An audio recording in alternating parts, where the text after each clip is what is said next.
लालू यादव जी को और साथ साथ मेरे भावी मुख्यमंत्री तेजस्वी यादव जी को ढेर सारी मुबारकबाद देता हूं, उनका धन्यवाद करता हूं कि उन्होंने मुझ पर भरोसा किया। और जिस तरीके से केवटी की जनता ने पहले भी मुझे 2 मरतबा विधायक के रूप में, 1 मरतबा कम वोटों से मैं हार गया, लेकिन पब्लिक ने, जनता ने मुझे जिता करके भेजने का काम किया। मुझे पूरा भरोसा है कि इस बार जो हम लोग चुनाव लड़ रहे हैं, महागठबंधन बड़ी मजबूती से केवटी में लड़ेगी और निश्चित तौर पर एक बड़ी मार्जिन से हम लोग जीत का परचम फहराएंगे। चुनावी मुद्दा क्या होगा? विकास मुद्दा है, सबसे बड़ा मुद्दा विकास है। 5 साल से कोई विकास नहीं हुआ केवटी के अंदर। तो जो मैंने काम किया, जो भी विकास की, जो भी हमने कोशिश की, उसको मेहनत करके हम लोगों ने मुकाम पे पहुंचाने का काम किया। अब जो बचा काम है, जनता वहाँ मालिक है।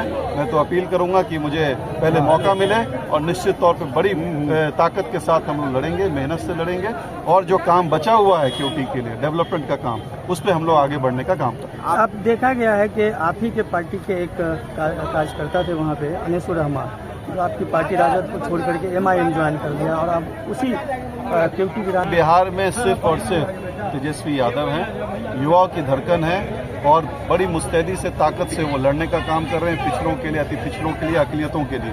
तो मुझे कोई पार्टी को उम्मीदवार बनाता है तो मुझे उससे, मैं अपनी ताकत से लड़ूंगा। महागठबंधन मजबूती से केवटी में लड़ेगी और निश्चित तौर पर जनता मालिक होती है और पूरा विश्वास और भरोसा है कि हम लोग बड़ी ताकत के साथ लड़ेंगे और जीतने का काम। मुरारी मोहन झा ने बयान दिया है और कामयाब होंगे। देखिए, जनता मालिक होती है आखिरी में। मुझे पूरा भरोसा है, जो मैंने 5 साल काम किया और 10 साल से मैं लगातार, अच्छे बुरे वक्त में मैं लगातार उनके बीच में रहा हूँ। तो मोहब्बत है, एक अलग जज्बा है। आप देखिएगा, इंकलाब होगा, आप देखिएगा, एक परिवर्तन होगा। और तेजस्वी यादव जी ने जो वादा किया है कि हम बिहार के अंदर एक विकास की गंगा बहाएंगे और साथ साथ युवाओं के लिए भी हम कैसे नौकरी जनरेट हो, कैसे पलायन रुके, ये मेन एजेंडा होना चाहिए बिहार का। और जो भ्रष्ट सरकार है 20 साल से कोई काम नहीं किया, अफसरशाही चरम सीमा पर है, लूट चरम सीमा पर है, लॉ एंड ऑर्डर समाप्त हो गया है। और एक तरफ मुख्यमंत्री जो अचेत अवस्था में है, जो सरकार चल रही है वो कहीं ना कहीं दिल्ली से कंट्रोल हो रही है। तो मुझे जो उम्मीदवार जो लड़ना चाहें आए मैदान में, हम लोग मजबूती से लड़ेंगे और कामयाब होंगे। केवटी में भाजपा का विरोध अंदरूनी कमजोर है वो लोग।